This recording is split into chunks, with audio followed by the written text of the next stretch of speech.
Maguindalo del Norte, si Sidik Amire. Pero kumusta po ang daloy ng celebration niyo ng Women's Month dito sa inyong bayan? Isang tanghaling maganda po sa atin lahat at Happy Ramadan and of course Happy Women's Month po sa ating mga kababayan dito sa bayan ng Talitay. So far, naidaos naman natin ng matiwasay yung Women's Month natin dito sa bayan ng Talitay. Ano po ang highlights ngayong celebration dito sa inyong bayan? Nakikita natin na nabigyan po kayo ng mga Ayon kanina, nagbigay ng lecture yung sa kapulisan natin, then sa MINGO, of course sa ating sa doktor natin at saka si MSSD. Tapos yun, after nun, namahagi tayo ng konting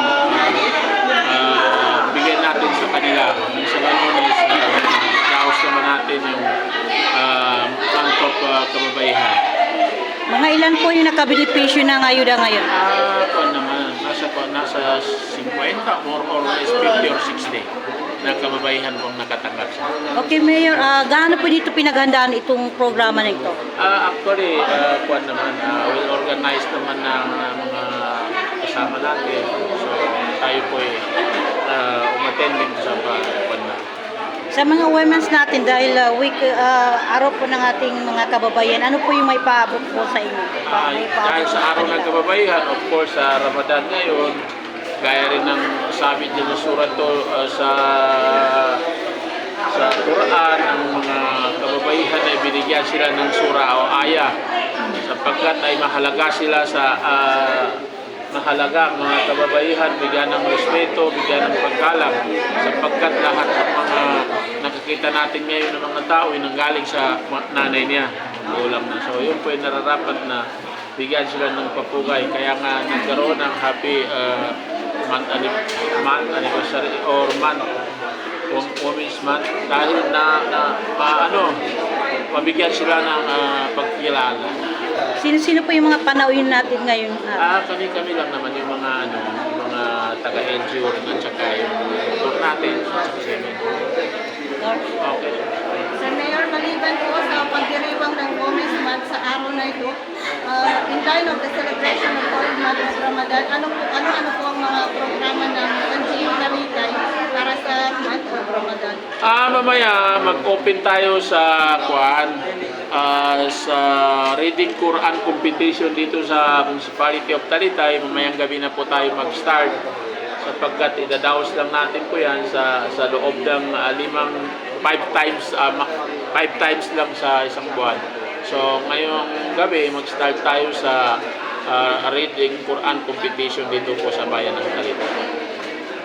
Okay, sige Mayor, samantalahin na rin po namin ang pagkakataon na sa inyo po ang pagbati sa inyo pong mga constituents sa ating mga kabangsamoro kaugnay ng pagdiriwang ng Holy Month of Ramadan. Assalamualaikum warahmatullahi ta'ala wabarakatuh. Happy Ramadan sa mga utos pag-ari po siya sa entire farm. Labi-labi rin siya sa kami na Depa, sa Depa ng Talitay na i-welcome tanu sa Ramadan sa Saghatra siya kanu pumusugan tanu.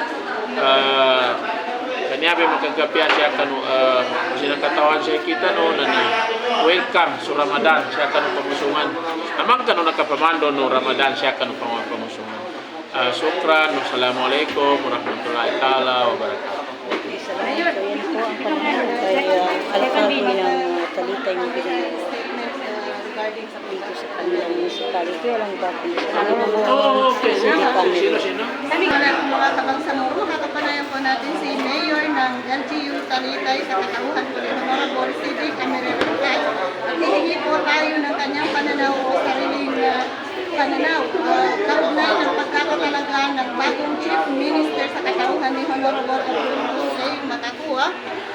Mayor, ano po ang inyong maibibigay na payo sa ating mga kabangsamoro kaugnay po ng samot-saring mga nagsisilabasan at marami pong mga kabangsamoro natin ang nabigla sa bagong sa pagkakatalaga ni Honorable Abdulrauf Matatua kapalit ni dating Chief Minister Ahud Ibrahim Al-Hajj. Una-una po sa lahat, tayo po'y nagpapasalamat kay Allah dahil ang una-una, binigyan ng pagkakataon ni President Bongbong Marcos ang ating butihing Chief Minister na si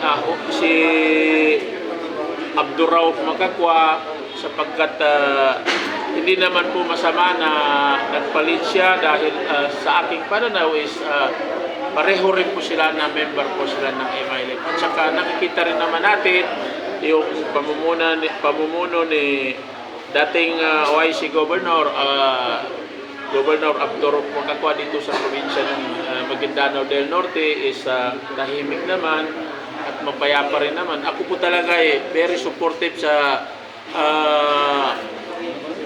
bagong chief minister ng ating dito sa BARN. Tayo po ako mismo nagpapaabot sa kanya ng congratulations sa iyong pagkakatalaga bilang bagong chief minister ng BARN. Sukran. Wassalamualaikum warahmatullahi ta'ala wabarakatuh. Kanya-kanyang pananaw yan. Okay, Mayor, Anong pananaw? yun pa rin yung katanungan namin regarding dito sa naging trending, naging emotional ito si former President Rodrigo Roa Duterte dahil sa kanyang pagkadakip sa nagkaroon siya ng warrant of arrest sa may airport. So ano po yung masasabi niyo dito? Any reaction about this? Ang reaction ko po is kailangan po sa ating dito sa Bangsamoro mahinahon po tayo dahil yan po is usaping legal yan. Ang ibig sabihin ng usaping legal is mahinahon nila haharapin kung ano man ang na kinakaharap nilang kaso at saka yun lang ang payo ko dyan is mahinahon tayo bilang dito sa Bangsamoro kasi actually, yung ang nagpa-aresto naman sa kanila ay ICC, International Criminal Court. So yun po, yun ay wala po sa ang aking pananaw is igalang natin kung ano man ang kwan. Kasi yan pa naman ay lilitisin pa yan sa ibang bansa. Kung talagang mapatunayan nila na involved nga yung dating Pangulong Rodrigo Roa Duterte, nasa kanila po yung pag-usga. Pero kung sa atin bilang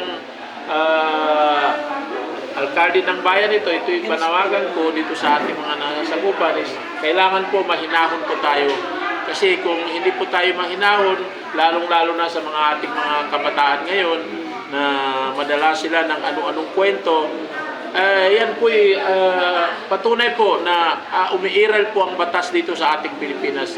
Bagamat maraming nagdaan na mga katulad din ng incident na ganyan din sa mapa-gobernador, mapa-president, basta kung anong naayon sa batas, yun po huwag natin po labagin yun dahil po yun ay yun po ang nakakaganda o makakaganda sa ating bayan. So aking pananaw dyan, hayaan natin yung umusad yung dyan sa ICC, International Criminal Court, huwag po tayo magbigay ng padagdag pa na ikakagulo o ikakalito o watak-watak ng sambayan ng Pilipino. Yun lang po ang aking panawagan.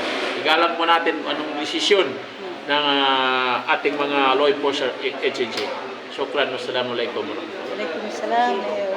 Maraming salamat. Okay, mapito. Actually, mapito siya ng trending. Why? Trending. Actually, yan kasi, Balitang bansa mo. pag magtanim ka ng